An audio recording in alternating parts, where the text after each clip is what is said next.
ವೀಕ್ಷಕರೇ, ಕನ್ನಡ ಮಾತೃಭೂಮಿ ವಾರ್ತೆಗಳಿಗೆ ಸ್ವಾಗತ. ನಾಡಿನ ಸಮಸ್ತ ಜನತೆಗೆ 76ನೇ ಗಣರಾಜ್ಯೋತ್ಸವ ದಿನದ ಹಾರ್ದಿಕ ಶುಭಾಶಯಗಳು. ನಾನು ಸಂತೋಷಿ ಸರ್ಜೋಳ್ಕರ್. ಮೊದಲಿಗೆ ಹೆಡ್ಲೈನ್ಸ್.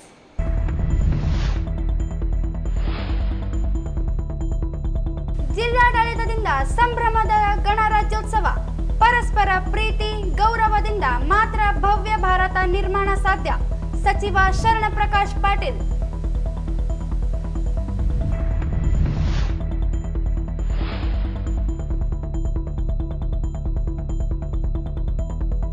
ಮಹಾನಗರ ಪಾಲಿಕೆಗೆ 200 ಕೋಟಿ ಅನುದಾನ ನೀಡಲು ಸಿಎಂಗೆ ಒತ್ತಾಯ. ಸಚಿವ ಶರಣಪ್ರಕಾಶ್ ಪಾಟೀಲ್.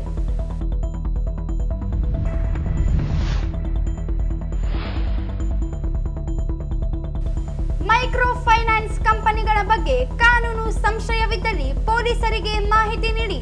ಸಚಿವ ಶರಣಪ್ರಕಾಶ್ ಪಾಟೀಲ್.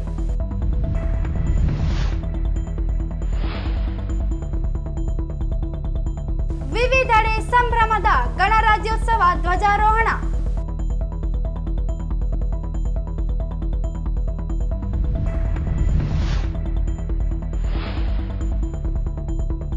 ಕಲ್ಯಾಣ ಕರ್ನಾಟಕ ಸಮಸ್ಯೆಗಳ ಪರಿಹಾರಕ್ಕೆ ಪಟ್ಟು. ಸಚಿವರು ಹೋರಾಟಗಾರರ ಮಧ್ಯೆ ವಾಗ್ವಾದ.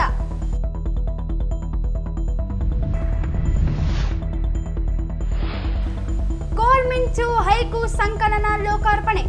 ಶ್ರಮ ಅಧ್ಯಯನ ಧ್ಯಾನದಿಂದ ಕಾವ್ಯ ಒಲೆಯಲಿದೆ. ಸಿದ್ದಲಿಂಗಪ್ಪ.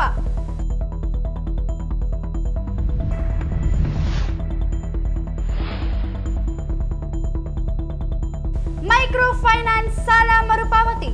ಬಂಧನವಾದ ನಕಲಿ ರಿಕವರಿ ಸಿಬ್ಬಂದಿ.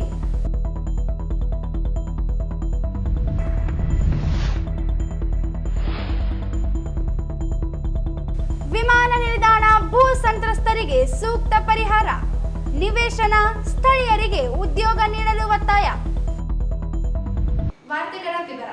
ಪ್ರತಿಯೊಬ್ಬ ಭಾರತೀಯರಿಗೆ ಗಣರಾಜ್ಯೋತ್ಸವವು ಅತ್ಯಂತ ಮಹತ್ವದ ಹಾಗೂ ಭವ್ಯ ಭಾರತವನ್ನು ನಿರ್ಮಾಣ ಮಾಡುವ ದಿನ ಇದಾಗಿದ್ದು, ಇದಕ್ಕಾಗಿ ಪ್ರತಿಯೊಬ್ಬರು ಪಣ ತೊಡಬೇಕಾಗಿದೆ.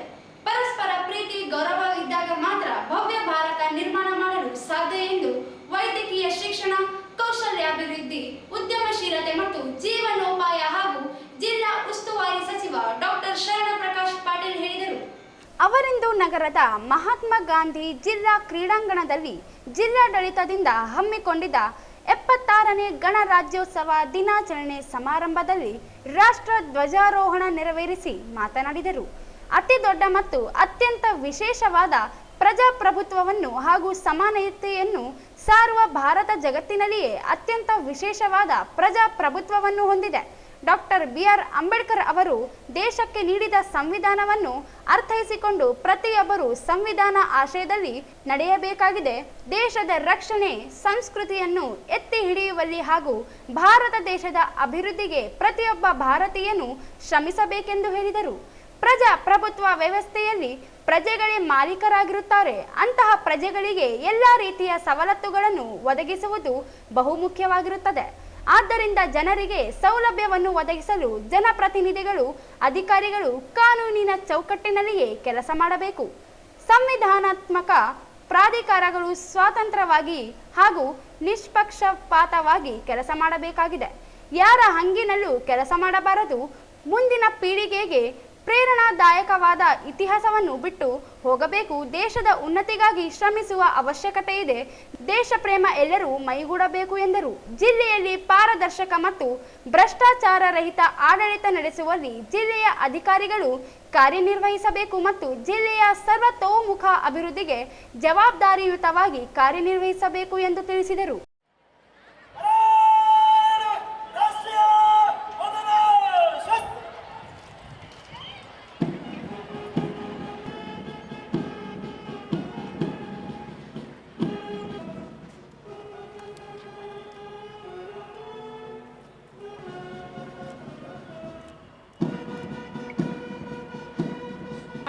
ಪರಿವೀಕ್ಷಣೆಯನ್ನ ನಡೆಸ ರಾಯಚೂರು ಶ್ರೀ ವೀರಯ್ಯ ಬಿ ಅಂಗಡಿ ಇವರ ನೇತೃತ್ವ, ಕುಮಾರಿ ಮೈತ್ರಿ ಇವರ ನೇತೃತ್ವದಲ್ಲಿ ಸರ್ಕಾರಿ ಪ್ರಥಮ ದರ್ಜೆ ಮಹಿಳಾ ಕಾಲೇಜು ರಾಯಚೂರು ಎನ್ಎಸ್ಎಸ್ ಪರಿಬಾನು ಇವರ ನೇತೃತ್ವದಲ್ಲಿ ಸರ್ಕಾರಿ ಪ್ರೌಢಶಾಲೆ ಜೈರಾಬಾದ್ ಗೈಡ್ಸ್ ತಂಡ ಕುಮಾರಿ ಈಗ ವೇದಿಕೆಯತ್ತ ಆಗಮಿಸಲಿದ್ದಾರೆ. ಶ್ರೀ ಅರುಣ್ ಕುಮಾರ್ RSI DAR ರಾಯಚೂರು, ಪ್ರಥಮ ದರ್ಜೆ ಮಹಿಳಾ ಕಾಲೇಜು ರಾಯಚೂರು NSS ಕುಮಾರಿ ಮೈತ್ರಿ ಅವರ ನಾಯಕತ್ವದಲ್ಲಿ, ಬಾಲಕಿಯರ ಸರ್ಕಾರಿ ಪ್ರೌಢಶಾಲೆ ಭಾರತ್ ಸೇವಾದಳ ಕುಮಾರಿ ಶ್ವೇತಾ ಇವರ, ನವಚೇತನ ಪ್ರೌಢಶಾಲೆ ಕುಮಾರಿ ಕೀರ್ತಿ ಅವರ, ಸರ್ಕಾರಿ ಮಾದರಿಯ ಹಿರಿಯ ಪ್ರಾಥಮಿಕ ಶಾಲೆ ಪೊಲೀಸ್ ಕಾಲೋನಿ ಗೈಡ್ಸ್ ಕುಮಾರಿ ಶಬೀನಾ ಬೇಗಂ ಇವರ ನಾಯಕತ್ವದಲ್ಲಿ, ಕುಮಾರ್ ಚಂದ್ರಶೇಖರ್ ಇವರ ನಾಯಕತ್ವದಲ್ಲಿ, ಸರ್ಕಾರಿ ಪ್ರೌಢಶಾಲೆ ಜಹೀರಾಬಾದ್ ಗೈಡ್ಸ್ ಕುಮಾರಿ ಪರಿಭಾನು ಇವರ ನಾಯಕತ್ವದಲ್ಲಿ, ಸೈಂಟ್ ಮೇರಿ NCC ಕೃಷಿ ವಿಶ್ವವಿದ್ಯಾನಿಲಯ. ಇವತ್ತು ಎಲ್ಲ ಭಾರತೀಯರಿಗೆ ಒಂದು ಬಹಳ ಮಹತ್ವವಾಗಿರ್ತಕ್ಕಂಥ ದಿನ. ನಾವು ನಮ್ಮ ದೇಶದ 2 ರಾಷ್ಟ್ರ ಹಬ್ಬಗಳಂದರೆ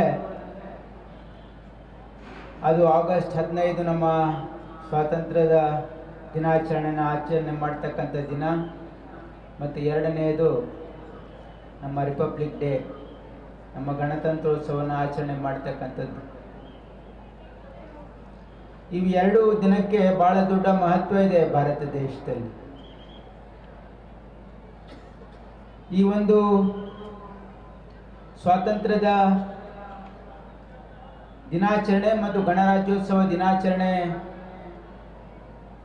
ಬಹಳ ಮಹತ್ವ ಯಾಕೆ ಇದೆ ಅಂದರೆ ಇದ್ರ ಹಿಂದೆ ಬಹಳ ದೊಡ್ಡ ತ್ಯಾಗ ಬಲಿದಾನ ಇದೆ. ನಮ್ಮ ದೇಶದ ಇತಿಹಾಸವನ್ನು ನಾವು ನೋಡಿದಾಗ ಇಡೀ ವಿಶ್ವವನ್ನೇ ಬೆರಗುಗೊಳಿಸ್ತಕ್ಕಂಥ ರೀತಿಯಲ್ಲಿ ನಮ್ಮ ಸ್ವಾತಂತ್ರ್ಯದ ಚಳವಳಿ ನಡೀತು. ಇಡೀ ವಿಶ್ವಕ್ಕೇನೆ ಸಂದೇಶವನ್ನು ಕೊಟ್ಟಿರ್ತಕ್ಕಂಥ ಆ ಸತ್ಯ ಅಹಿಂಸೆಯ ಮಾರ್ಗದ ಮೇಲೆ ಮಹಾತ್ಮ ಗಾಂಧಿಯವರ ನೇತೃತ್ವದಲ್ಲಿ ನಾವು ಸ್ವಾತಂತ್ರ್ಯ ಪಡ್ಕೊಂಡು, ಅಸಂಖ್ಯಾತ ಸ್ವಾತಂತ್ರ್ಯ ಹೋರಾಟಗಾರರು ತಮ್ಮ ಸರ್ವಸ್ವವನ್ನೇ ತ್ಯಾಗ ಮಾಡಿ ನಮ್ಮ ದೇಶಕ್ಕೆ ಸ್ವಾತಂತ್ರ್ಯವನ್ನು ಕೊಡಿಸಿದರು. ಆ ಸ್ವಾತಂತ್ರ್ಯ ಹೋರಾಟದಲ್ಲಿ ಬಹಳಷ್ಟು ಮಹನೀಯರು ತಮ್ಮ ಪ್ರಾಣ ಬಲಿದಾನವನ್ನು ಕೊಟ್ಟರು. ಸರ್ಕಾರಿ ಹಿರಿಯ ಪ್ರಾಥಮಿಕ ಶಾಲೆ ಪೊಲೀಸ್ ಕಾಲೋನಿ ರಾಯಚೂರು ತಂಡದ ನಾಯಕಿ ಪಥದರ್ಶಕ ಶಿಕ್ಷಕರು ವೇದಿಕೆಗೆ ಆಗಮಿಸಬೇಕು.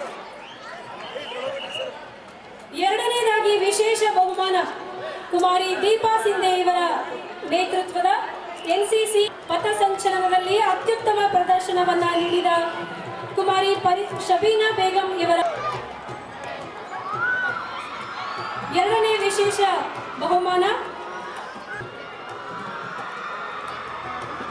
ಬಹುಮಾನಗಳನ್ನ ವಿತರಿಸಿದಂತಹ ಸನ್ಮಾನ್ಯ ಅಂಗಾಂಗವನ್ನ ದಾನ ಮಾಡಿರ್ತಕ್ಕಂಥ ಇವರು ಅನ್ನುವ ಮಾತನ್ನ ಹೇಳ್ತಾ ಅವರಿಗೆ ತುಂಬು ಹೃದಯದ ಧನ್ಯವಾದಗಳನ್ನ ಈ ಒಂದು ಸಂದರ್ಭದಲ್ಲಿ ಅರ್ಪಿಸಲಾಗ್ತಾ ಇದೆ.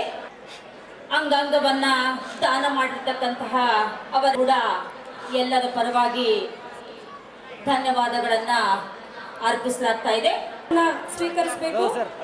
ಹಾಗೆಯೇ ಕುಮಾರ್ ಚಂದ್ರಶೇಖರ್, ಹಾಗೆಯೇ ಕುಮಾರಿ ಅಕ್ಷಯ ಹಾಗೂ ಮಾರ್ಗದರ್ಶಕ ಶಿಕ್ಷಕರು ಸೇಂಟ್ ಮೇರೀಸ್ ಕಾನ್ವೆಂಟ್ ಗೈಡ್ಸ್ ತಂಡ ವೇದಿಕೆಗೆ ಆಗಮಿಸಿ ಪ್ರಶಸ್ತಿ ಪತ್ರ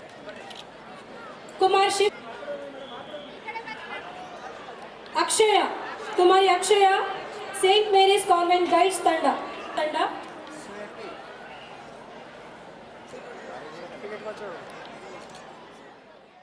ಈ ಸಂದರ್ಭದಲ್ಲಿ ಗ್ರಾಮೀಣ ಶಾಸಕ ಬಸನಗೌಡ ದದ್ದಲ್, MLC A ವಸಂತ್ ಕುಮಾರ್, ಮಹಾನಗರ ಪಾಲಿಕೆ ಅಧ್ಯಕ್ಷೆ ನರಸಮ್ಮ ನರಸಿಂಹಲು ಮಾಡಗಿರಿ, ಕೃಷಿ ಉತ್ಪನ್ನ ಮಾರುಕಟ್ಟೆ ಸಮಿತಿ ಅಧ್ಯಕ್ಷ ಮಲ್ಲಿಕಾರ್ಜುನ್ ಗೌಡ, ಜಿಲ್ಲಾಧಿಕಾರಿ K ನಿತೀಶ್, ಜಿಲ್ಲಾ ಪಂಚಾಯತ್ ಮುಖ್ಯ ಕಾರ್ಯನಿರ್ವಾಹಕ ಅಧಿಕಾರಿ ರಾಹುಲ್ ತುಕಾರಾಮ್ ಪಾಂಡ್ವೆ, ಜಿಲ್ಲಾ ಪೊಲೀಸ್ ವರಿಷ್ಠಾಧಿಕಾರಿ ಎಂ ಪುಟ್ಟ ಮಾದಯ್ಯ, ಸಹಾಯಕ ಆಯುಕ್ತ ಗಜಾನನ ಬಾಲೆ, ಅಪರ ಜಿಲ್ಲಾಧಿಕಾರಿ ಶಿವಾನಂದ್ ಭಜಂತ್ರಿ ಸೇರಿದಂತೆ ಜಿಲ್ಲಾ ಮಟ್ಟದ ಅಧಿಕಾರಿಗಳು ಉಪಸ್ಥಿತರಿದ್ದರು.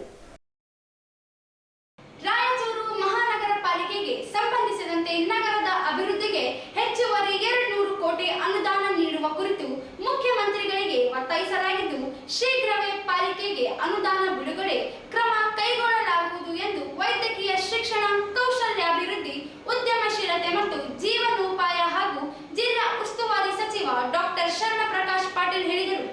ಅವರಿಂದು ನಗರದ ಮಹಾತ್ಮ ಗಾಂಧಿ ಜಿಲ್ಲಾ ಕ್ರೀಡಾಂಗಣದಲ್ಲಿ ಹಮ್ಮಿಕೊಂಡಿದ್ದ ಗಣರಾಜ್ಯೋತ್ಸವ ಸಮಾರಂಭದಲ್ಲಿ ಭಾಗವಹಿಸಿದ ಬಳಿಕ ಸುದ್ದಿಗಾರರೊಂದಿಗೆ ಮಾತನಾಡಿ, ನೂತನ ಜಿಲ್ಲಾಡಳಿತ ಭವನಕ್ಕೆ ವಿವಿಧ ಇಲಾಖೆಗಳ ಕಚೇರಿಗಳನ್ನು ಸ್ಥಳಾಂತರ ಮಾಡುವ ಕುರಿತು ಈಗಾಗಲೇ ಸ್ಥಳಾಂತರ ಕಾರ್ಯ ನಡೆದಿದ್ದು, ಜಿಲ್ಲಾಧಿಕಾರಿಗಳ ಮಾಹಿತಿಯಂತೆ ನಗರದ ಡಿಡಿಪಿಐ ಕಚೇರಿಯನ್ನು ಸ್ಥಳಾಂತರ ಮಾಡಲು ಜಿಲ್ಲಾಡಳಿತ ಭವನದಲ್ಲಿ ಅಷ್ಟು ವಿಶಾಲತೆ ಇಲ್ಲ.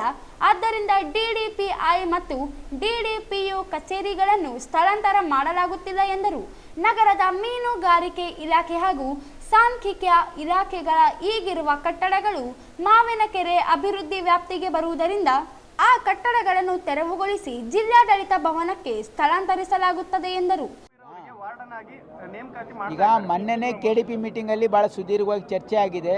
ಹಾಗಾಗಿ ಯಾವುದೇ ಬೇರೆ ಇಲಾಖೆಯಿಂದ ಗ್ರೂಪ್ ಸಿ ಅವರಿಗೆ ಅದು ಇನ್ಚಾರ್ಜ್ ಆಗಿ ವಾರ್ಡನ್ ಆಗಿ ಕೊಡೋದಕ್ಕೆ ನಾನು ಸೂಚಿಸಿದೀವಲ್ಲ. ನಿಮ್ಮಿಂದ ಸರ್ಕ್ಯುಲರ್ ಇದೆ ಸರ್ ಸರ್ಕಾರದಿಂದನೇ, ಆದ್ರೆ ಇದನ್ನ ನಿಯಮನ ಮಾಡಿದ್ದೀವಲ್ಲ. ನಾನು ಹೇಳ್ತಾ ಇದ್ದೀನಿ ಭಾಳ ಸ್ಪಷ್ಟವಾಗಿ, ಮುಖ್ಯ ಕಾರ್ಯನಿರ್ವಾಹಕ ಅಧಿಕಾರಿಗಳು ಜಿಲ್ಲಾ ಪಂಚಾಯತ್ ಅವ್ರಿಗೆ ಸೂಚನೆ ಕೊಟ್ಟಿದ್ದೀನಿ.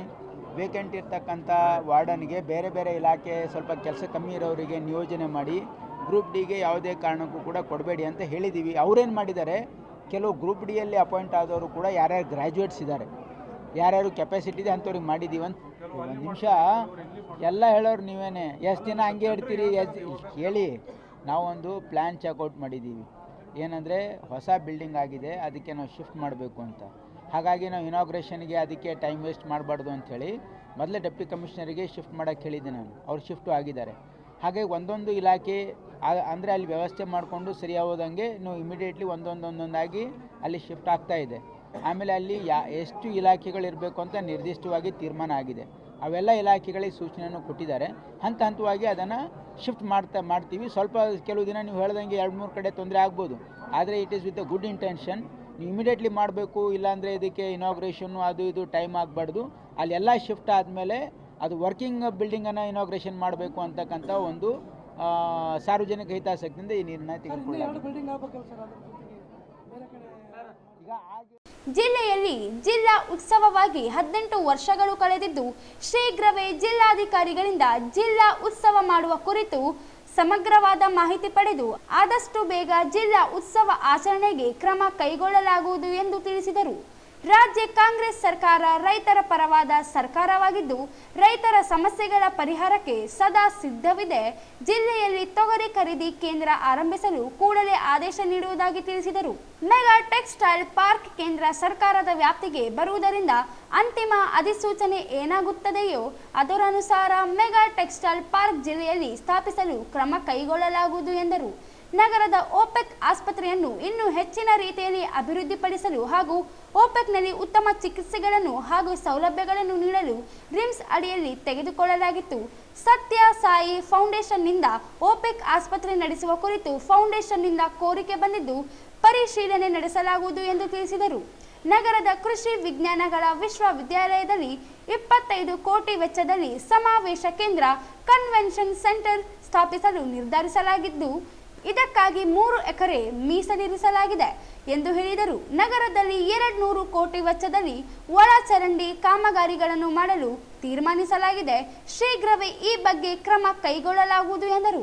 ಈ ಸಂದರ್ಭದಲ್ಲಿ ಗ್ರಾಮೀಣ ಶಾಸಕ Basanagouda Daddal, MLC A Vasanthakumar, APMC ಅಧ್ಯಕ್ಷ ಮಲ್ಲಿಕಾರ್ಜುನ್ ಗೌಡ, ಜಿಲ್ಲಾಧಿಕಾರಿ K ನಿತೀಶ್, ಜಿಲ್ಲಾ panchayat CEO Rahul Tukaram Pandwe, SP M ಪುಟ್ಟಮದಯ್ಯ, Congress ಮುಖಂಡರಾದ K ಶಾಂತಪ್ಪ, ಬಸವರಾಜ್ ಪಾಟೀಲ್ ಇಟಗಿ ಸೇರಿದಂತೆ ಇತರರು ಇದ್ದರು. ನಗರ ಸೇರಿದಂತೆ ಜಿಲ್ಲಾದ್ಯಂತ 76ನೇ ಗಣರಾಜ್ಯೋತ್ಸವ ಸಂಭ್ರಮದಿಂದ ಆಚರಣೆ ಮಾಡಲಾಯಿತು. ನಗರದ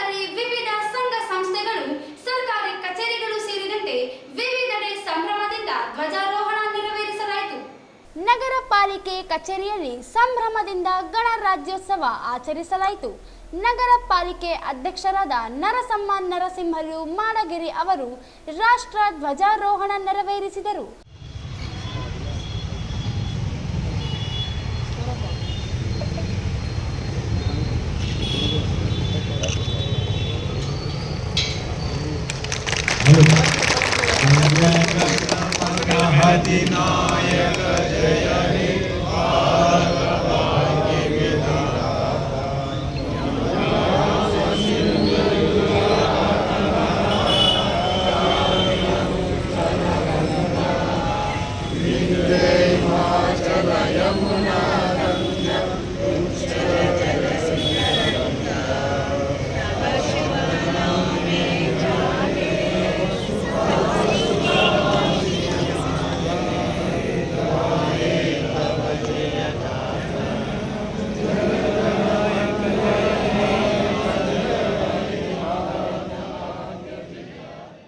ಈ ಸಂದರ್ಭದಲ್ಲಿ ಪಾಲಿಕೆ ಉಪಾಧ್ಯಕ್ಷ ಸಾಜಿದ್ ಸಮೀರ್, ಆಯುಕ್ತ ಗುರುಸಿದ್ದಯ್ಯ ಹಿರೇಮಠ್, ನಗರಸಭೆ ಹಿರಿಯ ಸದಸ್ಯರಾದ ಜಯಣ್ಣ, ಬಿ ರಮೇಶ್, ಶ್ರೀನಿವಾಸ್ ರೆಡ್ಡಿ, ಕಾಂಗ್ರೆಸ್ ಮುಖಂಡ ನರಸಿಂಹಲು ಮಾಡಗಿರಿ ಸೇರಿದಂತೆ ಪಾಲಿಕೆ ಅಧಿಕಾರಿ ಮತ್ತು ಸಿಬ್ಬಂದಿಗಳು ಉಪಸ್ಥಿತರಿದ್ದರು. ನಗರದ ಬಿಜೆಪಿ ಪಕ್ಷದ ಕಚೇರಿಯಲ್ಲಿ ಬೆಳಿಗ್ಗೆ ಸಂಭ್ರಮದಿಂದ ಗಣರಾಜ್ಯೋತ್ಸವ ಆಚರಿಸಲಾಯಿತು. ವಿಧಾನ ಪರಿಷತ್ ಮಾಜಿ ಸದಸ್ಯ ಎನ್ ಶಂಕರಪ್ಪ ಅವರು ರಾಷ್ಟ್ರ ಧ್ವಜಾರೋಹಣ ನೆರವೇರಿಸಿದರು. ಈ ಸಂದರ್ಭದಲ್ಲಿ ಬಿಜೆಪಿ ಜಿಲ್ಲಾ ಪ್ರಧಾನ ಕಾರ್ಯದರ್ಶಿ ಜಿ ಶಂಕರರೆಡ್ಡಿ, ರವೀಂದ್ರ ಜಲ್ದಾರ್, ನಗರ ಮಂಡಳ ಅಧ್ಯಕ್ಷ ಉಟ್ಕೂರ್ ರಾಘವೇಂದ್ರ, ಪ್ರಧಾನ ಕಾರ್ಯದರ್ಶಿ ಪಲಗುಲ್ ನಾಗರಾಜ್, ವಿಜಯ್ ಕುಮಾರ್ ಸಜ್ಜನ್, ಪಕ್ಷದ ಮುಖಂಡರುಗಳಾದ B Govind Kadagol, Anjaneya, Bangi Narasareddy, Trivikram Joshi, Girish Kanakaveedu, N Srinivas Reddy, N K Nagaraj, Vijay Rajeshwari Kopishetti, Suma Ashok Gasti, Muktiyar ಸೇರಿದಂತೆ ಅನೇಕರು ಪಾಲ್ಗೊಂಡಿದ್ದರು. ವೀರ ಸಾವರ್ಕರ್ ಯೂತ್ ಅಸೋಸಿಯೇಷನ್ ವತಿಯಿಂದ ಗಣರಾಜ್ಯೋತ್ಸವ ದಿನಾಚರಣೆಯ ಕಾರ್ಯಕ್ರಮವನ್ನು ಮಾವಿನಕೆರೆಯ ಹತ್ತಿರವಿರುವ ವೀರ ಸಾವರ್ಕರ್ ಯೂತ್ ಅಸೋಸಿಯೇಷನ್ ಪುತ್ಥಳಿಯ ಹತ್ತಿರ ಆಯೋಜಿಸಲಾಗಿತ್ತು. ಈ ಸಂದರ್ಭದಲ್ಲಿ ಧ್ವಜಾರೋಹಣವನ್ನು ನಗರಸಭೆ ಮಾಜಿ ಸದಸ್ಯ ನರಸಪ್ಪ ಎಕ್ಲಾಸ್ಪುರ್ ಹಾಗೂ ವೀರ ಸಾವರ್ಕರ್ ಯೂತ್ ಅಸೋಸಿಯೇಷನ್ನ ಸಂಸ್ಥಾಪಕ ಅಧ್ಯಕ್ಷ ಹಾಗೂ ಬಿಜೆಪಿ ಯುವ ಮೋರ್ಚಾ ಜಿಲ್ಲಾ ಅಧ್ಯಕ್ಷ ವಿನಾಯಕ್ ರಾವ್ ಅವರು ನೆರವೇರಿಸಿದರು. ಈ ಸಂದರ್ಭದಲ್ಲಿ ರವಿಗೌಡ ಮೀರಾಪುರ್, ವೀರ ಸಾವರ್ಕರ್ ಯೂತ್ ಅಸೋಸಿಯೇಷನ್ ಸೇವಾ ಚಾರಿಟೇಬಲ್ ಟ್ರಸ್ಟ್ ಅಧ್ಯಕ್ಷ ರವಿಕುಮಾರ್ ಕಾವಲಿ, ಉಪಾಧ್ಯಕ್ಷರಾದ ರಾಘವೇಂದ್ರ ಕಾಣೆ ರಾಘವೇಂದ್ರ, ವೀರೇಶ್ ಗೋಡ್, ಶ್ರೀಕಾಂತ್ ಪಟ್ಟಿ, ಸಂಗಣ್ಣ ಗಣೇಕಲ್, ವಿಜಯರಾಜ್ ಪುಡೂರ್, ರವಿ ಮಡಿವಾಳ್, ಆಂಜನೇಯ, ಗೋವಿಂದ್ ಪ್ಲಂಬರ್, ವಿಜಯ್ ಕುಮಾರ್, ರಾಜು ಕೊಠಾರಿ, ಗಿರೀಶ್ ಪಲ್ಲದ್, ಎಸ್ ರಮೇಶ್, ಮಂಜು ಕೆಇಬಿ, ಅನಿಲ್ ಕುಮಾರ್, ಕೋರಿ ಶೆಟ್ಟಿ, ರಾಹುಲ್ ರಾಜ್, ವಿಶ್ವನಾಥ್, ವಿಜಯ್ ಗೌಡ, ಭರತ್, ಡಾಕ್ಟರ್ ಆಕಾಶ್, ಪ್ರಭುಗೌಡ ವೀರಣ್ಣಗೌಡ, ರಾಜೇಶ್, ಅಭಿಲಾಷ್ ರಾವೂರ್, ವೀರ ಸಾವರ್ಕರ್ ಯೂತ್ ಅಸೋಸಿಯೇಷನ್ನ ಸರ್ವ ಸದಸ್ಯರು ಉಪಸ್ಥಿತರಿದ್ದರು. ನಗರದ ತಹಶೀಲ್ ಕಚೇರಿಯಲ್ಲಿ ಸಂಭ್ರಮದಿಂದ ಗಣರಾಜ್ಯೋತ್ಸವ ಆಚರಿಸಲಾಯಿತು. ತಹಶೀಲ್ ಸುರೇಶ್ ವರ್ಮಾ ಅವರು ರಾಷ್ಟ್ರ ಧ್ವಜಾರೋಹಣ ನೆರವೇರಿಸಿದರು. ಈ ಸಂದರ್ಭದಲ್ಲಿ ಕಚೇರಿ ಸಿಬ್ಬಂದಿಗಳು ಉಪಸ್ಥಿತರಿದ್ದರು. ನಗರದ ಸರ್ಕಾರಿ ಪ್ರಥಮ ದರ್ಜೆ ಮಹಿಳಾ ಕಾಲೇಜಿನಲ್ಲಿ 76ನೇ ಗಣರಾಜ್ಯೋತ್ಸವವನ್ನು ಅತ್ಯಂತ ಸಂಭ್ರಮದಿಂದ ಆಚರಿಸಲಾಯಿತು. ಎಕ್ಲಾಸ್ಪುರ್ ಬಳಿ ನೂತನವಾಗಿ ನಿರ್ಮಾಣಗೊಂಡ ಜಿಲ್ಲಾಡಳಿತ ಕಚೇರಿ ಆವರಣದಲ್ಲಿ ಗಣರಾಜ್ಯೋತ್ಸವ ಸಂಭ್ರಮದಿಂದ ಆಚರಿಸಲಾಯಿತು. ಜಿಲ್ಲಾಧಿಕಾರಿ ನಿತೀಶ್ ಕೆ ಅವರು ಧ್ವಜಾರೋಹಣ ನೆರವೇರಿಸಿದರು.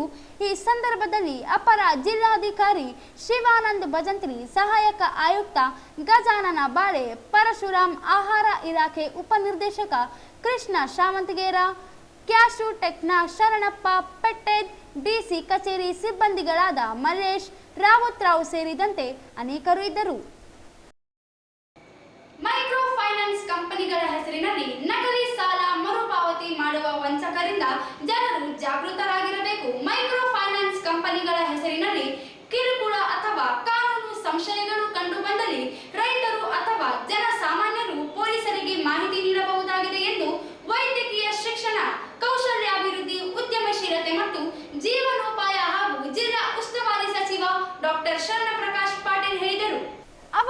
ನಗರದಲ್ಲಿ ಸುದ್ದಿಗಾರರೊಂದಿಗೆ ಮಾತನಾಡಿ ಮೈಕ್ರೋ ಫೈನಾನ್ಸ್ ಕಂಪನಿಗಳ ಕಿರುಕುಳ ವಿಷಯವನ್ನು ಗಂಭೀರವಾಗಿ ಪರಿಗಣಿಸಿ ಸಿಎಂ ಸಿದ್ದರಾಮಯ್ಯ ಅವರು ಸಭೆಯನ್ನು ನಡೆಸಿದ್ದಾರೆ. ಶೀಘ್ರವೇ ಸುಗ್ರೀವಾಜ್ಞೆ ಹೊರಡಿಸಲಾಗುವುದು ಎಂದರು. ಸಾಮಾನ್ಯ ಜನರಿಗೆ ಮೈಕ್ರೋ ಫೈನಾನ್ಸ್ ಕಂಪನಿಗಳ ಸಾಲ ಮರುಪಾವತಿ ವಿಚಾರವಾಗಿ ಸಾಕಷ್ಟು ಸಮಸ್ಯೆಗಳಾಗುತ್ತಿದ್ದು ಜನರಿಗೆ ಶೋಷಣೆಯಾಗಬಾರದೆಂಬ ಉದ್ದೇಶದಿಂದ ಸಿಎಂ ಅಧ್ಯಕ್ಷತೆಯಲ್ಲಿ ಸಭೆ ನಡೆಸಲಾಗಿದೆ ಎಂದರು. ಖಾಸಗಿ ಫೈನಾನ್ಸ್ ಕಂಪನಿಗಳಿಂದ ಹೆಚ್ಚಿನ ಬಡ್ಡಿ ವಸೂಲಿ ಮಾಡಲಾಗುತ್ತಿದ್ದು ಇದನ್ನು ತಪ್ಪಿಸಲು ರಾಜಸ್ಥಾನ್ ಹಾಗೂ ತೆಲಂಗಾಣ ರಾಜ್ಯಗಳ ಮಾದರಿಯಲ್ಲಿ ಅಧ್ಯಯನ ಮಾಡಿ ಜಿಲ್ಲಾ ಪಂಚಾಯತ್ ವ್ಯಾಪ್ತಿಯಲ್ಲಿನ ಸಂಜೀವಿನಿ ಒಕ್ಕೂಟಗಳನ್ನು ಒಳಗೊಂಡು ಸಂಜೀವಿನಿ ಕ್ರೆಡಿಟ್ ಕೋ ಆಪರೇಟಿವ್ ಸೊಸೈಟಿಗಳನ್ನು ಮಾಡಲು ಪ್ರಸ್ತಾವನೆ ಸಲ್ಲಿಸಲಾಗಿದೆ. ಪರಿಶೀಲನೆ ನಂತರ ಸೊಸೈಟಿ ಸ್ಥಾಪನೆಗೆ ನಿರ್ಧಾರ ಕೈಗೊಳ್ಳಲಾಗುವುದು ಎಂದು ತಿಳಿಸಿದರು. ಈಗಾಗಲೇ ಈ ವಿಷಯದ ಮೈಕ್ರೋ ಫೈನಾನ್ಸ್ ವಿಷಯದ ಗಂಭೀರತೆಯನ್ನು ಅರಿತು ಮಾನ್ಯ ಮುಖ್ಯಮಂತ್ರಿಗಳೇ ಒಂದು ಸಭೆಯನ್ನು ಮಾಡಿದ್ದಾರೆ. ಅದರಲ್ಲಿ ಒಂದು ಆರ್ಡಿನೆನ್ಸ್ ಹೊರಡಿಸ್ತಕ್ಕಂಥ ಒಂದು ನಿರ್ಣಯ ಕೂಡ ಆಗಿದೆ. ಅತಿ ಶೀಘ್ರದಲ್ಲಿ ಆರ್ಡಿನೆನ್ಸ್ ಹೊರಡಿಸ್ತೀವಿ. ಇದಕ್ಕೆ ಅಂದರೆ ಇದು ನಿಮ್ಮ ಶೋಷಣೆ ಆಗಬಾರ್ದು, ಎಕ್ಸ್ಪ್ಲಾಯ್ಟೇಷನ್ ಆಗಬಾರ್ದು ಅಂತಕ್ಕಂಥ ನಿಟ್ಟಿನಲ್ಲಿ ಸರ್ಕಾರ ಇವತ್ತು ಈ ಕ್ರಮ ಕೈಗೊಂಡಿದೆ. FIR ಅಂದರೆ ಫಸ್ಟ್ ಇನ್ಫಾರ್ಮೇಷನ್ ರಿಪೋರ್ಟ್. ಆ ದಾಖಲೆ ಆದಮೇಲೆ law has its course. They will investigate. If there is any misappropriation or any wrongdoings, then according to the provisions of the appropriate sections of BNS, the charge sheet will be filed. No, ಅಲ್ಲಿ ಇದ್ರ ಬಗ್ಗೆ ಮಾನ್ಯ ಮುಖ್ಯಮಂತ್ರಿಗಳೇ ಸಭೆ ಮಾಡಿರೋದ್ರಿಂದ ಅವರು ಆ ಒಂದು ಆರ್ಡಿನೆನ್ಸ್ ತರ್ತಾ ಇದ್ದಾರೆ. ಹಾಗಾಗಿ ಮಾನ್ಯ ಮುಖ್ಯಮಂತ್ರಿಗಳು ಇದ್ರ ಬಗ್ಗೆ ತೀರ್ಮಾನ ತೆಗೆದುಕೊಳ್ಳಿ. ಈ ಸಂದರ್ಭದಲ್ಲಿ ಗ್ರಾಮೀಣ ಶಾಸಕ Basanagouda Daddal, MLC A Vasanthakumar, APMC ಅಧ್ಯಕ್ಷ ಮಲ್ಲಿಕಾರ್ಜುನ್ ಗೌಡ, SPN ಪುಟ್ಟಮಾದಯ್ಯ, ಬಸವರಾಜ್ ಪಾಟೀಲ್ ಇಟಗಿ ಇದ್ದರು. ಕಲ್ಯಾಣ ಕರ್ನಾಟಕ ಭಾಗದ ಸಮಸ್ಯೆಗಳ ಕುರಿತು ಪರಿಹಾರಕ್ಕೆ ಆಗ್ರಹಿಸಿ ಪ್ರಗತಿಪರ ಸಂಘಟನೆಗಳ ಜಂಟಿ ಕ್ರಿಯಾ ಸಮಿತಿಯಿಂದ ನಗರದ ಮಹಾತ್ಮ ಗಾಂಧಿ ಜಿಲ್ಲಾ ಕ್ರೀಡಾಂಗಣ ಆವರಣದಲ್ಲಿ ನಡೆಯುತ್ತಿದ್ದ ಅನಿರ್ದಿಷ್ಟಾವಧಿ ಧರಣಿ ಸ್ಥಳಕ್ಕೆ ಮನವಿ ಪತ್ರ ಸ್ವೀಕರಿಸಲು ಆಗಮಿಸಿದ್ದ ಜಿಲ್ಲಾ ಉಸ್ತುವಾರಿ ಸಚಿವ ಶರಣಪ್ರಕಾಶ್ ಪಾಟೀಲ್ ಹಾಗೂ ಹೋರಾಟಗಾರರ ಮಧ್ಯೆ ವಾಗ್ವಾದ ನಡೆಯಿತು. ಕಲ್ಯಾಣ ಕರ್ನಾಟಕ ಭಾಗದ ವಿವಿಧ ಬೇಡಿಕೆಗಳನ್ನು ಈಡೇರಿಸುವುದಾಗಿ ಭರವಸೆ ನೀಡುವೆ, ಹೋರಾಟ ಹಿಂಪಡೆಯಿರಿ ಎಂದ ಸಚಿವ ಮಾತಿಗೆ ಪ್ರತಿಭಟನಾನಿರತ ಮಹಿಳೆಯರು ಇದರ ಕುರಿತು ಈ ಹಿಂದೆ 2024ರಲ್ಲಿ ಕಲಬುರಗಿಯಲ್ಲಿ ಅಹೋರಾತ್ರಿ ಧರಣಿ ನಡೆಸಿದ ಸಂದರ್ಭದಲ್ಲಿ ಪ್ರಿಯಾಂಕ್ ಖರ್ಗೆ ಅವರು ಬೇಡಿಕೆ ಈಡೇರಿಸಲು ಆಶ್ವಾಸನೆ ನೀಡಿದ್ದರು. 1 ವರ್ಷ ಅವಧಿ ಕಳೆದರೂ ಯಾವುದೇ ಬೇಡಿಕೆ ಈಡೇರಿಲ್ಲ. ಮತ್ತೆ ಸುಳ್ಳು ಆಶ್ವಾಸನೆ ಹೇಳಿಕೆ ಹೋರಾಟವನ್ನು ಹತ್ತಿಕ್ಕುವ ಪ್ರಯತ್ನ ನಡೆಯುತ್ತಿದೆ ಎಂಬ ಮಾತಿಗೆ ಸಚಿವರು ಮತ್ತು ಹೋರಾಟಗಾರರ ಮಧ್ಯೆ ಮಾತಿನ ಚಕಾಮುಕಿ ನಡೆಯಿತು. ಜನವರಿ 30ರವರೆಗೆ ಧರಣಿ ಸತ್ಯಾಗ್ರಹ ನಡೆಯುತ್ತಿದ್ದು ಸಮಸ್ಯೆಗಳ ಕುರಿತು ಒಂದು ಕ್ರಿಯಾ ಯೋಜನೆ ರೂಪಿಸಿ ಕಾಲಮಿತಿಯಲ್ಲಿ ಸಮಸ್ಯೆಗಳನ್ನು ಬಗೆಹರಿಸಲು ಸರ್ಕಾರದೊಂದಿಗೆ ಚರ್ಚಿಸಿ ಮಾಹಿತಿ ನೀಡಬೇಕು. ಜನವರಿ 30ರೊಳಗೆ ಬಗೆಹರಿಯದಿದ್ದರೆ ಈ ಹೋರಾಟ ಕಲ್ಯಾಣ ಕರ್ನಾಟಕದ 6 ಜಿಲ್ಲೆಗಳಿಗೂ ವಿಸ್ತರಿಸಲಾಗುವುದು ಎಂದು ಸಚಿವರಿಗೆ ಎಚ್ಚರಿಕೆ ನೀಡಿದರು. ಗ್ಯಾರಂಟಿ ಯೋಜನೆಗಳ ಅಡಿಯಲ್ಲಿ ಹೋರಾಟವನ್ನು ಹತ್ತಿಕ್ಕಬಾರದು ಎಂಬ ಸಚಿವರ ಮಾತಿಗೆ ಸರ್ಕಾರ ಜಾರಿಗೆ ತಂದಿರುವ ಗ್ಯಾರಂಟಿ ಯೋಜನೆಗಳು ಜನರಿಗೆ ಉಪಯೋಗ ಆಗುತ್ತಿವೆ. ಆದರೆ ಅದರ ನೆರಳಿನಲ್ಲಿ ಜನರ ಮೂಲಭೂತ ಹಕ್ಕುಗಳಿಗೆ ಧಕ್ಕೆ ತರುವುದು ಸರ್ಕಾರಕ್ಕೆ ಶೋಭೆ ತರುವುದಿಲ್ಲ. ಈ ಹೋರಾಟವನ್ನು ಜನವರಿ 30ರವರೆಗೆ ಮುಂದುವರಿಸುತ್ತೇವೆ. ಒಂದು ವೇಳೆ ಈ ಸಮಯದಲ್ಲಿ ಬೇಡಿಕೆಗಳು ಈಡೇರದಿದ್ದರೆ ಮುಂದಿನ ದಿನಗಳಲ್ಲಿ ಸರ್ಕಾರ ಮುಂದೆ ಆಗುವ ಕ್ರಮಕ್ಕೆ ಬೆಲೆ ತರಬೇಕಾಗುತ್ತದೆ ಎಂದು ಹೋರಾಟಗಾರರು ಎಚ್ಚರಿಸಿದರು. ಈಗಾಗಲೇ ತಾವು ತಿಳಿಸಿದಂತೆ ನನ್ನ ಜೊತೆ ಅಭಯನೂ ಕೂಡ ಇದ್ರ ಬಗ್ಗೆ ಚರ್ಚೆ ಮಾಡಿದ್ದಾರೆ. ಈಗ ಇದ್ರ ಬಗ್ಗೆ ನಾನು ಕೂಡ ಭಾಳ ಸ್ಪಷ್ಟವಾಗಿ ಅವರಿಗೂ ಕೂಡ ಹೇಳಿದ್ದೀನಿ, ನಿಮಗೂ ಕೂಡ ಹೇಳ್ತಾ ಇದ್ದೀನಿ. ಈಗ ನೀವೇನು 4 ಬೇಡಿಕೆಗಳನ್ನು ಇಟ್ಕೊಂಡು ಇಲ್ಲಿ ತಾವೆಲ್ಲ ಧರಣಿ ಮಾಡ್ತಾ ಇದ್ದೀರಿ. ಮೊದಲನೇದು ಸರ್ಕಾರಿ ಶಾಲೆ ಶಿಕ್ಷಣದ ಗುಣಮಟ್ಟ ಸುಧಾರಣೆ ಬಗ್ಗೆ ತಮ್ಮ ಪ್ರಸ್ತಾಪ ಇದೆ. ಇಡೀ ಕಲ್ಯಾಣ ಕರ್ನಾಟಕದಲ್ಲಿ ನೀವು ಹೇಳ್ತಾ ಇರ್ತಕ್ಕಂಥದ್ದು ನಿಜ. ಏನಂದರೆ ಭಾಳಷ್ಟು ಶಿಕ್ಷಕರ ಕೊರತೆ ಇದೆ. ಅದನ್ನು ಮನಗಂಡು ನಾವು ಈಗಾಗಲೇ 5600 ಶಿಕ್ಷಕರಿಗೆ ನೇಮಕಾತಿಗೆ ಆದೇಶ ಹೊರಡಿಸಿದ್ದೀವಿ. ಅದು ಕೇವಲ ಕಲ್ಯಾಣ ಕರ್ನಾಟಕ ಭಾಗದ ಮಕ್ಕಳಿಗೆ ಅಂದರೆ ಭಾಗದವರಿಗೆ ಮಾತ್ರ ಇರುತ್ತೆ. ಅಂದರೆ ಅದು ಸ್ಥಳೀಯ ವೃಂದ ಅಂದರೆ ಕೇವಲ ನಮ್ಮ 7 ಜಿಲ್ಲೆಗಳಿಗೆ ಮಾತ್ರ ಸೀಮಿತ ಆಗಿರ್ತಕ್ಕಂಥ 5600 ಶಿಕ್ಷಕರ ನೇಮಕಾತಿಗೆ ಈಗಾಗಲೇ ಸರ್ಕಾರ ಆದೇಶ ಹೊರಡಿಸಿದೆ. ಇದು ಮೊದಲನೇದು. ಅದರ ಜೊತೆಗೂ ಕೂಡ ಇಲ್ಲಿ ಗುಣಮಟ್ಟದ ಶಿಕ್ಷಣ ನಾವು ಪಡೆಯೋದಕ್ಕೆ ನಿಮ್ಮ ಸಲಹೆ ಸೂಚನೆಗಳನ್ನು ಕೂಡ ನಾವು ತೆಗೆದುಕೊಂಡು ಮಾನ್ಯ ಜಿಲ್ಲಾಧಿಕಾರಿಗಳಿಗೆ ನಿರ್ದೇಶನ ಕೊಟ್ಟಿದ್ದೀನಿ ನಾನು. ಏನಂದರೆ ಒಂದು ರಾಯಚೂರು ಜಿಲ್ಲೆಯಲ್ಲಿ ಒಂದು ಮಾಡೆಲ್ ಪ್ಲ್ಯಾನ್, ಪೈಲಟ್ ಪ್ರಾಜೆಕ್ಟನ್ನು ಮಾಡಿ ನಮ್ಮ ಗ್ರಾಮೀಣ ಪ್ರದೇಶದಲ್ಲಿ ಬಡವರ ಮಕ್ಕಳ ಏನು ಗುಣಮಟ್ಟದ ಶಿಕ್ಷಣ ಅದು ಹೆಚ್ಚಿಸಲಿಕ್ಕೆ ನಾವು ಏನೇನೋ ಕ್ರಮ ಕೈಗೊಳ್ಳಬೇಕು ಅದನ್ನು ಇಂಪ್ಲಿಮೆಂಟ್ ಮಾಡೋಕ್ಕೆ ಒಂದು ಪ್ಲ್ಯಾನನ್ನು ಫಾರ್ಮುಲೇಟ್ ಮಾಡೋಕ್ಕೆ ಹೇಳಿದ್ವಿ. ಅದನ್ನು ನಾವು ಮ್ಯಾಕ್ರೋ ಯೋಜನೆಯಲ್ಲಿ ಅದು ಫಂಡಿಂಗ್ ಮಾಡಬೇಕು ಅಂತಕ್ಕಂಥದ್ದನ್ನು ಕೂಡ ನಾನು ಕೂಡ ಅವರಿಗೆ ಹೇಳಿದ್ದೀನಿ. ಅದನ್ನು ಕೂಡ ನಾವು ಮಾಡ್ತೀವಿ. ಮೊದಲನೇ ಈ ವೇಳೆ ಪ್ರಗತಿಪರ ಸಂಘಟನೆಗಳ ಜಂಟಿ ಕ್ರಿಯಾ ಸಮಿತಿ ಸಂಚಾಲಕಿ ಮೋಕ್ಷಮ್ಮ ಮಾತನಾಡಿ, ಜಿಲ್ಲೆ ಸೇರಿದಂತೆ ಕಲ್ಯಾಣ ಕರ್ನಾಟಕ ಭಾಗದ ಶಾಲೆಗಳಲ್ಲಿ ಗುಣಮಟ್ಟದ ಶಿಕ್ಷಣಕ್ಕಾಗಿ ವಿಷಯವಾರು ಶಿಕ್ಷಕರನ್ನು ನೇಮಕ ಮಾಡಲು ಸರ್ಕಾರ ಮುಂದಾಗಬೇಕು. ಸರ್ಕಾರಿ ಶಾಲೆಗಳಲ್ಲಿ ಶಿಕ್ಷಕರ ಕೊರತೆ ಇದ್ದು ಶೀಘ್ರವೇ ಖಾಲಿ ಇರುವ ಶಿಕ್ಷಕರ ಹುದ್ದೆಗಳನ್ನು ಭರ್ತಿ ಮಾಡಿ ಗುಣಮಟ್ಟದ ಶಿಕ್ಷಣಕ್ಕೆ ಆದ್ಯತೆ ನೀಡಬೇಕೆಂದರು. ಬಹುತೇಕ ಶಾಲೆಗಳಲ್ಲಿ ಕುಡಿಯುವ ನೀರು, ಶೌಚಾಲಯ ಸೇರಿದಂತೆ ಇತರೆ ಮೂಲಭೂತ ಸೌಕರ್ಯಗಳ ಕೊರತೆ ಇದೆ. ರಾಯಚೂರು, ಯಾದಗಿರಿ ಹಾಗೂ ಕೊಪ್ಪಳ ಜಿಲ್ಲೆಯಲ್ಲಿ ಅಪೌಷ್ಟಿಕತೆ ಹಾಗೂ ರಕ್ತಹೀನತೆ ಹೆಚ್ಚಿದ್ದು ಮಹಿಳೆಯರಿಗೆ ಮತ್ತು ಮಕ್ಕಳಿಗೆ ಪೌಷ್ಟಿಕ ಆಹಾರ ಒದಗಿಸಿಕೊಡಬೇಕು ಎಂದರು. ದೇವದಾಸಿ ಮಹಿಳೆಯರಿಗೆ ಪಿಂಚಣಿ ಸೌಲಭ್ಯ ಇಲ್ಲದೆ ಮಕ್ಕಳ ಶಿಕ್ಷಣ, ಮದುವೆ ಸೇರಿದಂತೆ ಹಲವು ಸಮಸ್ಯೆಗಳಿಂದ ಬೇಸತ್ತು ಹೋಗಿದ್ದಾರೆ. ಮಕ್ಕಳ ವಿದ್ಯಾಭ್ಯಾಸಕ್ಕೆ ಅನುದಾನ ಮೀಸಲಿಟ್ಟಿದೆ, ಆದರೆ ಸಮರ್ಪಕವಾಗಿ ಬಳಕೆಯಾಗುತ್ತಿಲ್ಲ. ಈ ಬಗ್ಗೆ ಸೂಕ್ತ ಕ್ರಮ ವಹಿಸಬೇಕು ಎಂದು ತಿಳಿಸಿದರು. ದೇವದಾಸಿ ಮಹಿಳೆಯರು ಕುರಿತು ಮರು ಸರ್ವೆ ನಡೆಸಿ ಬಿಟ್ಟು ಹೋದ ದೇವದಾಸಿ ಹೆಸರು ಸೇರ್ಪಡೆ ಮಾಡಬೇಕು, ಪಿಂಚಣಿ ಸೇರಿದಂತೆ ಸೌಲಭ್ಯ ಒದಗಿಸಿಕೊಡಬೇಕು ಎಂದು ಹೇಳಿದರು. ಮನವಿ ಸ್ವೀಕರಿಸಿ ಮಾತನಾಡಿದ ಸಚಿವ ಡಾಕ್ಟರ್ ಶರಣಪ್ರಕಾಶ್ ಪಾಟೀಲ್, ಗುಣಮಟ್ಟದ ಶಿಕ್ಷಣಕ್ಕಾಗಿ ಸಭೆ ನಡೆಸಿ ಅದಕ್ಕೆ ಬೇಕಾಗಿರುವ ಸಂಪನ್ಮೂಲ ಕೊರತೆ ನೀಗಿಸಲು ಕ್ರಮ ವಹಿಸಲಾಗುತ್ತದೆ. ಜೊತೆಗೆ ಈಗಾಗಲೇ ಕಲ್ಯಾಣ ಕರ್ನಾಟಕ ಭಾಗದಲ್ಲಿ ಶಿಕ್ಷಕರ ನೇಮಕ್ಕೆ ಅಧಿಸೂಚನೆ ಹೊರಡಿಸಲಾಗಿದೆ. ಗ್ರಾಮೀಣ ಭಾಗದಲ್ಲಿ ಕುಡಿಯುವ ನೀರು, ಶೌಚಾಲಯ ಹಾಗೂ ದೇವದಾಸಿ ಮಹಿಳೆಯರ ಸರ್ವೆ ಮತ್ತು ಪಿಂಚಣಿ ಸೌಲಭ್ಯಗಳ ಕುರಿತು ಸಂಬಂಧಿಸಿದ ಅಧಿಕಾರಿಗಳೊಂದಿಗೆ ಸಭೆ ನಡೆಸಿ ಸೂಕ್ತ ಕ್ರಮ ಕೈಗೊಳ್ಳುವುದಾಗಿ ಭರವಸೆ ನೀಡಿದರು. ಈ ಸಂದರ್ಭದಲ್ಲಿ ಅಭಯ, ವಿದ್ಯಾ ಪಾಟೀಲ್, ಮಾರಮ್ಮ, ರಾಧಾ, ಹುಚ್ಚಮ್ಮ, ವಿರುಪಮ್ಮ, ಸೈಯದ್ ಹಫೀಜುಲ್ಲಾ, ಬಸವರಾಜ್, ಗುರುರಾಜ್, ಕೃಷ್ಣ ಪ್ರಸಾದ್ ಸೇರಿದಂತೆ ನೂರಾರು ಮಹಿಳೆಯರು ಇದ್ದರು.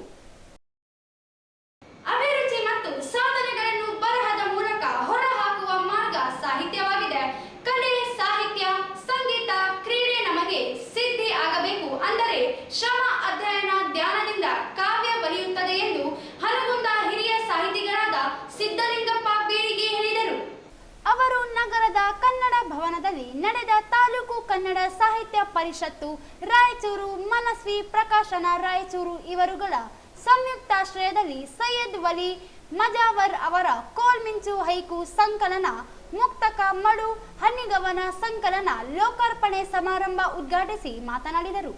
ಕಾವ್ಯ ಕಟ್ಟುವುದೆಂದರೆ ಹೂವು ಕಟ್ಟುವಂತಲ್ಲ, ಬರೆಯುವಂತಹ ಸಾಹಿತಿಗಳು ಧ್ಯಾನಸ್ಥರಾಗಿರಬೇಕು. ಯಾವ ಸಾಹಿತಿ ಆಗಿರಲಿ ಅಥವಾ ಪ್ರತಿಯೊಬ್ಬ ಸಾಹಿತಿಯು ಬರೆಯುವ ತುಡಿತವನ್ನು ಹೊಂದಿರಬೇಕು. ಎಲ್ಲಿಯವರೆಗೂ ಬರಹಗಾರರು ಇರುತ್ತಾರೆ ಅಲ್ಲಿಯವರೆಗೂ ಓದುಗರು ಇದ್ದೇ ಇರುತ್ತಾರೆ. ನಾವುಗಳು ಪುಸ್ತಕವನ್ನು ಕೈಯಲ್ಲಿ ಹಿಡಿದು ಓದುವಾಗ ಇರುವಂತಹ ಸಂತೋಷ, ನೆಮ್ಮದಿ ಬೇರೆ ಯಾವುದರಲ್ಲಿಯೂ ಇರುವುದಿಲ್ಲ. ಸಾಹಿತಿಗಳು ಆತ್ಮರದಿಂದ ದೂರವಿರಬೇಕು. ಯಾವತ್ತೂ ಪ್ರಶಸ್ತಿಯ ಹಿಂದೆ ಹೋಗಬಾರದು, ಪ್ರಶಸ್ತಿಗಳು ನಮ್ಮನ್ನು ಹುಡುಕಿಕೊಂಡು ಬರಬೇಕು ಎಂದರು. ಕೂಡಿ ಆನಂದಿಸೋಣ. ಹಸಿರೇ ಉಸಿರು ಎನ್ನುವ ಮಾತಿನಂತೆ ಒಬ್ಬ ವ್ಯಕ್ತಿಗೆ ಭಾರತದಲ್ಲಿ ಸುಮಾರು 250 ಗಿಡಗಳು ಮಾತ್ರ ಬರ್ತವೆ ಅಂತೇಳಿ ನಾನು ಓದಿದ್ದೆ. ನಮ್ಮ ಉಸಿರು ನೀಡುವ 2 ಕೃತಿಗಳ ಲೋಕಾರ್ಪಣೆ ಕಾರ್ಯ, ಹೈಕು ಸಂಕಲನ ಮತ್ತು ಶಿಸ್ತಿನ ಅಡಿಯಲ್ಲಿ ಹಾಗೂ ಮನಸ್ವಿ ಪ್ರಕಾಶನ ಈ ಒಂದು ಕೃತಿ ಲೋಕಾರ್ಪಣೆಯ ಈ ಒಂದು ಸಮಾರಂಭದಲ್ಲಿ ನಾನು ಈ ಒಂದು ಸಂದರ್ಭದಲ್ಲಿ ಹೇಳ್ತಾ ಸರ್ ಅವರಿಗೆ ಒಂದು ಜೋರಾದ ಕೋರ್ಕೊಳ್ತಾ ಇದ್ದೇನೆ.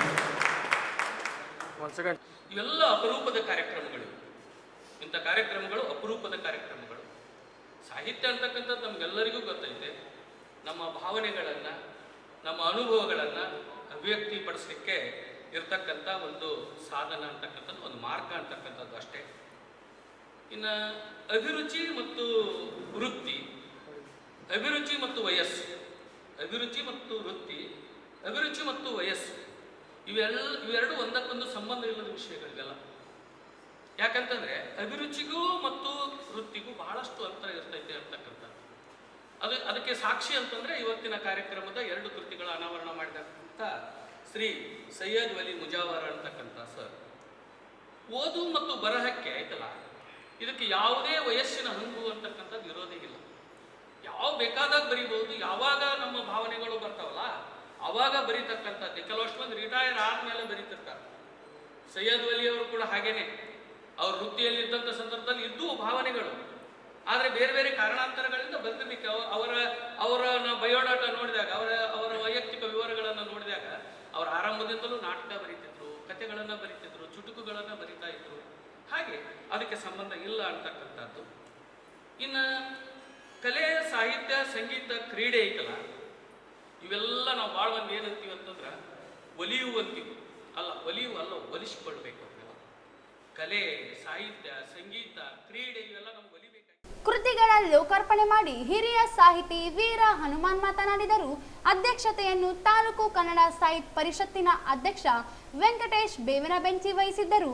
ಹಿರಿಯ ಸಾಹಿತಿ ಮಹಾಂತೇಶ್ ಮಸ್ಕಿ, ಈರಣ್ಣ ಬೆಂಗಾಲಿ, ಕರ್ನಾಟಕ ಗಮಕ ಕಲೆ ಸಾಹಿತ್ಯ ಪರಿಷತ್ತಿನ ಅಧ್ಯಕ್ಷ ವೆಂಕಟರಾವ್ ಕುಲಕರ್ಣಿ, ಕೃತಿಕಾರ ಸೈಯದ್ ವಲಿ ಮುಜಾವರ್ ಜೇಗರ್ಕಲ್ ವೇದಿಕೆ ಮೇಲೆ ಇದ್ದರು. ಹಿರಿಯ ಸಾಹಿತಿಗಳಾದ ಆಂಜನೇಯ ಜಾಲಿಬೆಂಚಿ, ಬಾಬು ಭಂಡಾರಿಗಲ್, ಭಗತ್ ರಾಜ್ ನಿಜಾಮ್ಕರ್, ಎಚ್ ಮ್ಯಾದರ್, ರೇಖಾ ಬಡಿಗೇರ್, ವೈಶಾಲಿ ಪಾಟೀಲ್, ವೇಣು ಜಾಲಿಬೆಂಚಿ ಸೇರಿದಂತೆ ಸಾಹಿತಿಗಳು ಭಾಗವಹಿಸಿದರು. ಯಶೋಧ ನಿರೂಪಿಸಿದರು. ರಾವತ್ ರಾವ್ ಸ್ವಾಗತಿಸಿದರು. ವಸಂತ್ ಕುಮಾರ್ ವಂದಿಸಿದರು. ಮೈಕ್ರೋ ಫೈನಾನ್ಸ್ ಹಾವಳಿಗೆ ತತ್ತರಿಸಿದ ರಾಜ್ಯದ ಜನರು ಒಂದೆಡೆ ಸಂಕಷ್ಟದಲ್ಲಿದ್ದು, ಆದರೆ ನಕಲಿ ಸಾಲ ಮರುಪಾವತಿ ವಸೂಲಿದಾರರಿಂದ ಜಿಲ್ಲೆಯ ಜನರು ಬೇಸತ್ತು ಹೋಗಿದ್ದು, ಇದರ ಬೆನ್ನಲ್ಲೇ ಇದೀಗ 4 ಜನ ನಕಲಿ ರಿಕವರಿ ತಂಡ ಬಂಧನವಾಗಿದೆ. ನಗರದ ಫಯಾಜ್, ಶೇಖ್ ಎಂಡಿ ಆಯೂಬ್, ಸೈಯದ್ ಶಹಬಾಜ್ ಅಹಮ್ಮದ್, ಅರುಣ್ ರಸೀದ್ ಬಂಧಿತ ಆರೋಪಿಗಳು ಮೊಬೈಲ್ ಆಪ್ನಲ್ಲಿ ಫೈನಾನ್ಸ್ಗಳ ಸಾಲ ಬಾಕಿ ಇರುವವರ ಮಾಹಿತಿಯನ್ನು ಪಡೆದುಕೊಂಡು ಅಮಾಯಕರನ್ನು ಟಾರ್ಗೆಟ್ ಮಾಡುತ್ತಿದ್ದ ಈ ತಂಡ ರಸ್ತೆ ಮಧ್ಯದಲ್ಲಿ ಬೈಕ್ ವಾಹನಗಳನ್ನು ಅಡಗಟ್ಟಿ ಸಾಲ ತೀರಿಸುವಂತೆ ಬೆದರಿಕೆ ಹಾಕುತ್ತಿತ್ತು. ಯಾದಗಿರಿ ಜಿಲ್ಲೆ ಗುಂಡೂರಿನ ಸೈಯದ್ ಬಾಷಾ ಎಂಬುವವರ ಬೋಲೆರೋ ವಾಹನವನ್ನು ನಗರದ ಹೊರವಲಯದ ಬೈಪಾಸ್ ರಸ್ತೆಯಲ್ಲಿ ಹಿಡಿದು 12,000 ಬೇಡಿಕೆ ಇಟ್ಟು ವಾಹನ ಜಪ್ತಿ ಮಾಡಿದ್ದರು. ಸಾಲ ಮಾಡಿದ್ದ ಫೈನಾನ್ಸ್ ಕಂಪನಿಯಲ್ಲಿ ಸೈಯದ್ ಬಾಷಾ ಕಂತು ಕಟ್ಟಿ ಬಂದರೂ ವಾಹನ ಬಿಟ್ಟಿರಲಿಲ್ಲ. ಫೈನಾನ್ಸ್ನಲ್ಲಿ ಕಟ್ಟಿದ್ದಾರೆ, ನಮಗೂ ಹಣ ಕೊಡಬೇಕು ಅಂತ ಈ 4 ಜನರು ಒತ್ತಾಯಿಸಿದರು. ಇದರಿಂದ ಅನುಮಾನದ ಮೇಲೆ ಸೈಯದ್ ಬಾಷಾ ಸಹೋದರ ಅಜೀಜ್ ರಾಯಚೂರು ಗ್ರಾಮೀಣ ಠಾಣೆಯಲ್ಲಿ ಪ್ರಕರಣ ದಾಖಲಿಸಿದರು. ಕಾರ್ಯಾಚರಣೆ ನಡೆಸಿದ ಪೊಲೀಸರು ಆರೋಪಿಗಳನ್ನು ಬಂಧಿಸಿ ನ್ಯಾಯಾಂಗ ಬಂಧನಕ್ಕೆ ಒಪ್ಪಿಸಿದ್ದಾರೆ. ಸುಮಾರು ವರ್ಷಗಳಿಂದ ಈ ತಂಡ ನಕಲಿ ದಂಧೆಯಲ್ಲಿ ತೊಡಗಿರುವುದು ವಿಚಾರಣೆಯಲ್ಲಿ ಹೊರಬಂದಿದೆ. ಯಾವುದೇ ಫೈನಾನ್ಸ್ ಕಂಪನಿಗೆ ಸಂಬಂಧಿಸಿದ 4 ನಕಲಿಗಳು ಹಣಕ್ಕಾಗಿ ಜನರನ್ನು ಬೆದರಿಸುತ್ತಿದ್ದರು. ದೇವೇಂದ್ರಪ್ಪ, ಮಹೇಶ್ ಎಂಬುವವರಿಂದಲೂ ಹಣ ವಸೂಲಿ ಮಾಡಿರುವ ಆರೋಪ ಕೇಳಿಬಂದಿದೆ. ವಿಮಾನ ನಿಲ್ದಾಣಕ್ಕೆ ಭೂ ಸ್ವಾಧೀನವಾಗಿರುವ ಭೂ ಸಂತ್ರಸ್ತರಿಗೆ ಏಗನೂರು ಹಾಗೂ ದಂಡ ಗ್ರಾಮದಲ್ಲಿ ಮನೆ ಕಳೆದುಕೊಂಡವರಿಗೆ ಸೂಕ್ತ ಪರಿಹಾರ, ನಿವೇಶನ ಮತ್ತು ವಿಮಾನ ನಿಲ್ದಾಣದಲ್ಲಿ ಸ್ಥಳೀಯರಿಗೆ ಉದ್ಯೋಗ ಕಲ್ಪಿಸಿಕೊಡಬೇಕು ಎಂದು ಡಾಕ್ಟರ್ ಬಿ.ಆರ್. ಅಂಬೇಡ್ಕರ್ ಸೇನಾ ಸಮಿತಿ ವತಿಯಿಂದ ಜಿಲ್ಲಾ ಉಸ್ತುವಾರಿ ಸಚಿವರಿಗೆ ಮನವಿ ಸಲ್ಲಿಸಿದರು. ಹಲವು ವರ್ಷಗಳಿಂದ ನೆನೆಗುದಿಗೆ ಬಿದ್ದ ವಿಮಾನ ನಿಲ್ದಾಣದ ಸ್ಥಾಪನೆಗಾಗಿ ಏಗನೂರು ಮತ್ತು ದಂಡ್ ಗ್ರಾಮದ ನಿವಾಸಿಗಳು ಮನೆ ಮತ್ತು ಜಮೀನುಗಳು ಕಳೆದುಕೊಂಡಿದ್ದಾರೆ. ಸುಮಾರು ವರ್ಷಗಳಿಂದ ವಾಸ ಮಾಡುತ್ತಿದ್ದ ಮನೆಗಳು ಕಳೆದುಕೊಂಡಿದ್ದು, ಸಂತ್ರಸ್ತರಿಗೆ ಮನೆ ನಿರ್ಮಿಸಿಕೊಡಬೇಕು, ಪರಿಹಾರ ನೀಡಬೇಕು ಎಂದು ಮನವಿ ಮಾಡಿದರು. ಮನೆಗಳು ಕಳೆದುಕೊಂಡ ಭೂ ಸಂತ್ರಸ್ತರಿಗೆ ನಿವೇಶನ ನೀಡಿ ಮನೆ ನಿರ್ಮಿಸಿಕೊಡಬೇಕು, ಸೂಕ್ತ ಪರಿಹಾರ ನೀಡಬೇಕು, ವಿಮಾನ ನಿಲ್ದಾಣದಲ್ಲಿ ಸ್ಥಳೀಯರಿಗೆ ಉದ್ಯೋಗಾವಕಾಶ ಕಲ್ಪಿಸಿಕೊಡಬೇಕು ಎಂದು ಒತ್ತಾಯಿಸಿದರು. ಈ ಸಂದರ್ಭದಲ್ಲಿ ಕಲ್ಯಾಣ ಕರ್ನಾಟಕದ ಅಧ್ಯಕ್ಷ ಬಿ ಸುಧಾನಂದ್, ಜಿಲ್ಲಾ ಕಾರ್ಯದರ್ಶಿ ರಂಗಪ್ಪ ಅಸ್ಕಿಹಾಳ್, ಪರಮೇಶ್ ಯರ್ಮರಸ್, ಆನಂದ ಏಗನೂರ್, ತಿಮ್ಮಪ್ಪ ಕಡಗೋಳ್, ಮಾರುತಿ ದೊಡ್ಡಮನಿ, ರಮೇಶ್ ಸೇರಿದಂತೆ ಅನೇಕರು ಇದ್ದರು.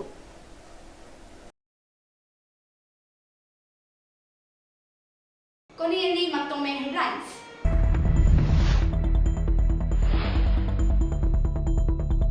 ಜಿಲ್ಲಾಡಳಿತದಿಂದ ಸಂಭ್ರಮದ ಗಣರಾಜ್ಯೋತ್ಸವ. ಪರಸ್ಪರ ಪ್ರೀತಿ ಗೌರವದಿಂದ ಮಾತ್ರ ಭವ್ಯ ಭಾರತ ನಿರ್ಮಾಣ ಸಾಧ್ಯ. ಸಚಿವ ಶರಣ ಪ್ರಕಾಶ್ ಪಾಟೀಲ್.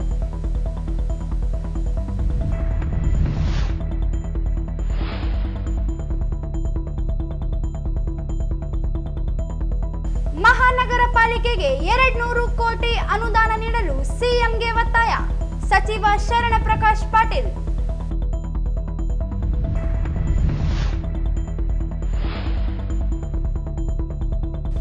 ಮೈಕ್ರೋ ಫೈನಾನ್ಸ್ ಕಂಪನಿಗಳ ಬಗ್ಗೆ ಕಾನೂನು ಸಂಶಯವಿದ್ದಲ್ಲಿ ಪೊಲೀಸರಿಗೆ ಮಾಹಿತಿ ನೀಡಿ. ಸಚಿವ ಶರಣ ಪ್ರಕಾಶ್ ಪಾಟೀಲ್.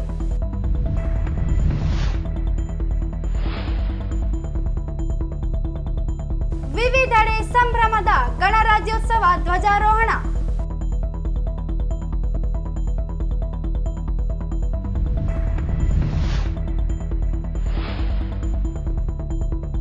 ಕಲ್ಯಾಣ ಕರ್ನಾಟಕ ಸಮಸ್ಯೆಗಳ ಪರಿಹಾರಕ್ಕೆ ಪಟ್ಟು ಸಚಿವರು ಹೋರಾಟಗಾರರ ಮಧ್ಯೆ ವಾಗ್ವಾದ.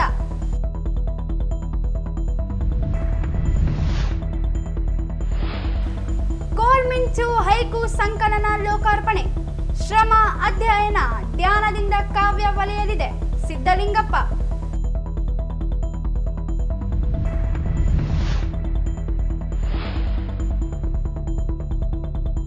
ಮೈಕ್ರೋ ಫೈನಾನ್ಸ್ ಸಾಲ ಮರುಪಾವತಿ ಬಂಧನವಾದ ನಕಲಿ ರಿಕವರಿ ಸಿಬ್ಬಂದಿ.